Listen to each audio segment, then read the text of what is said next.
kekayaan Anda yang dianggap fantastis, ya? Kalau tidak salah kutip ini 179 miliar, ya, hampir 180 miliar. Anda sekaya itu. Ya itu fakta. Pertanyaan berikutnya tentu dari mana kekayaan itu? Yang jelas sebagian besar itu kan dari istri saya. Karena apa? Kalau dari saya bukan dari keluarga yang berada sekali lah. Tapi sebagian besar memang dari istri saya. Ya mungkin karena secara kebetulan, tapi yang jelas itu kan juga pilihan, Mas Andi. Pilihan apakah kita ini melaporkan apa adanya atau enggak kan gitu. Saya memilih melaporkan apa adanya. Jadi itu bukan harta kekayaan yang Anda dapatkan, tapi itu adalah harta kekayaan istri. Oh iya, sebagian besar. Oke, pertanyaan berikutnya dari orang-orang yang ingin tahu harta kekayaan sebanyak itu, tapi kemudian penjelasannya adalah banyak sekali hibah tanpa akta. Hibah tanpa akta, terutama properti ini ya. Iya. Baik di dalam negeri maupun di luar negeri. Betul. Bagaimana Anda menjelaskan ini? Ya, yang belikan mertua saya. Jadi sejak kita menikah, mertua saya membelikan rumah. Ya kan, menurut saya juga sesuatu yang bagi saya, kan bukan pilihan saya untuk tidak mau.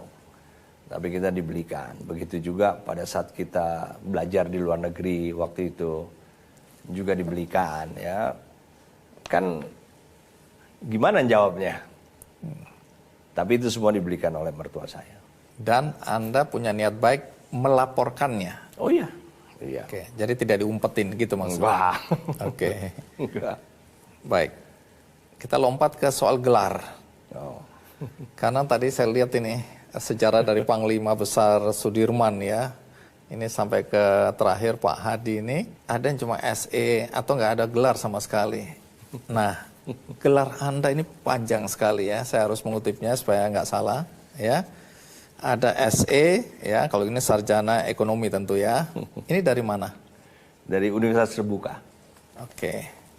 Ada Master of Arts ya, artinya MA. Ya. Ini dari mana? Norwich University. Oke. Kalau Master of Science, MSc. Itu dari National Defense University. Oke. Masih ada lagi nih panjang ini. Master of Philosophy. Itu dari George Washington. Dan ada Doctor of Philosophy. Nah, PhD ini saya belum selesai. PhD, oke. Saya belum selesai. Saya ngambil PhD di George Washington.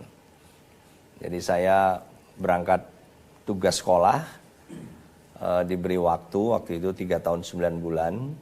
Saya sudah menyelesaikan semua coursework, sudah menyelesaikan comprehensive exam, sudah menyelesaikan field exam, sudah lulus. Saya sudah mulai candidacy, tapi kemudian surat tugas belajar saya sudah selesai. Karena surat tugas itu dikeluarkan pada saat kita berangkat. Nah, PhD di Amerika memang agak lama daripada, bukan hanya PhD lah, master waktu itu juga jauh lebih lama dari sistem yang ada di misalnya di negara-negara Commonwealth, Inggris atau Eropa. Nah, jadi sebetulnya saya belum selesai PhD. Bagi orang yang melihat dari perspektif tetap aja negatif, kok bisa ya Andika ini punya banyak waktu untuk belajar? Emang dia nggak kerja? Nah, bagaimana Anda menjelaskan? Ya itu penugasan, kan bukan kita memilih. Dan saya senang sekarang ini jauh lebih banyak lagi kesempatan. Jadi waktu saya ngambil PhD waktu itu seingat saya orang kedua, perwira kedua yang dikirim sekolah ke luar negeri untuk ngambil PhD. Sekarang sudah jauh lebih banyak. Boleh tahu nggak, untuk tentara, dengan semua gelar yang Anda dapatkan ini, apa manfaatnya? S1 saya memang saya ngambil ekonomi. Di Ngapain Universitas ngambil Terbuka. ekonomi? Apa pentingnya buat tentara? Waktu itu memang ada beberapa pilihan. Yang satu adalah tata negara. Saya merasa saya sebagai TNI kalau tata negara mungkin saya bisa belajar sambil bekerja aja akan memahami lah. Tapi ekonomi itu adalah bidang yang saya tidak pahami. Sama sekali gelap. Oleh karena itu saya merasa tertantang lah. Saya ambil yang saya nggak tahu sama sekali. Kemudian Master of Arts, itu programnya adalah Diplomacy and Military Science. Jadi memang sesuai dengan bidang. Ya, diplomasi dan military science. Sesuai dengan pekerjaan profesi ini saya. yang kemudian bermanfaat ketika G20 sedang berlangsung. Ya, sangat berguna. Sangat berguna. Kemudian Master of Science saya MSc di National Security Strategy. Masih ada konteks. Itu strategi keamanan nasional sesuai dengan profesi saya. Kemudian MPhil saya adalah Public Policy and Public Administration, tapi konsentrasinya di National Security Policy. Kalau Master of Science tadi National Security Strategy, strategi keamanan nasional. Kalau yang PhD-nya kebijakan keamanan nasional. Ini akan Anda selesaikan atau bagaimana? Saya belum tahu, karena saya merasa begitu saya kembali ya, saya harus fokus lagi ke profesi saya. Dan saya bukan orang yang terlalu bisa sambil kerja tapi juga menyelesaikan. Wah, saya nggak terlalu pinter lah. Satu-satu lah. Kalau Anda pensiun, apa yang akan Anda lakukan atau kerjakan? Yang jelas apa saya rencana ke depan? Ya 58 itu masih muda lah menurut saya. Kita masih produktif.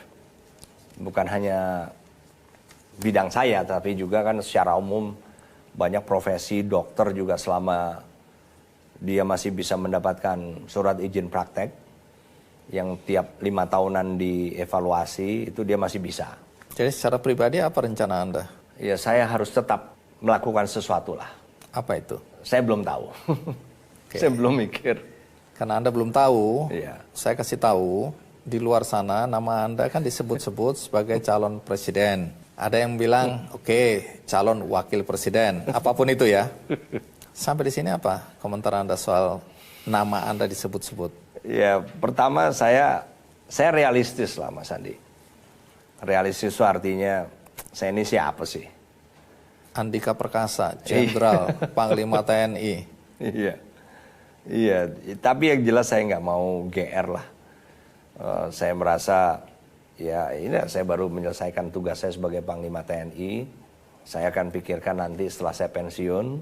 Tapi di luar sana sudah ada kelompok-kelompok yang terbentuk yang kemudian menjadi pendukung Anda, mendorong Anda untuk pencalonan.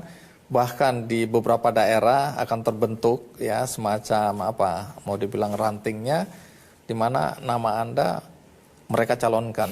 Anda mau melarang mereka atau Anda membiarkan? Enggak, nggak mungkin saya melarang. Mereka punya hak untuk masing-masing kan punya hak untuk melakukan apa saja. Tapi bukan Anda yang meminta itu ya? Enggak, yang jelas bukan saya. Tapi apakah ada partai yang sudah mulai mendekati Anda?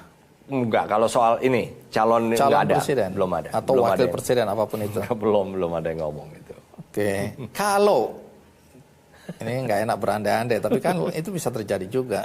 Kalau ada partai yang datang dan memang dia sudah memenuhi kuota ya untuk bisa mencalonkan seseorang datang ke Anda bersedia nggak? Yang itu saya jawab nanti setelah pensiun aja Mas Andi. Kan masih ada kick Andy lagi. Baik, sangat diplomatis ya.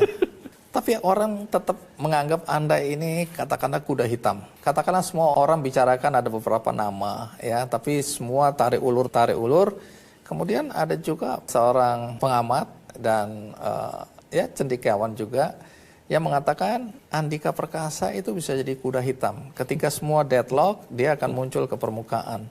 Sekarang bukan saya tanya apakah Anda mau, tapi apakah Anda siap kalau satu hari dihadapkan pada situasi seperti itu dan Anda diminta untuk jadi apakah itu calon presiden atau wakil presiden. Ini bukan soal mau, tapi Anda sanggup atau tidak kalau diminta?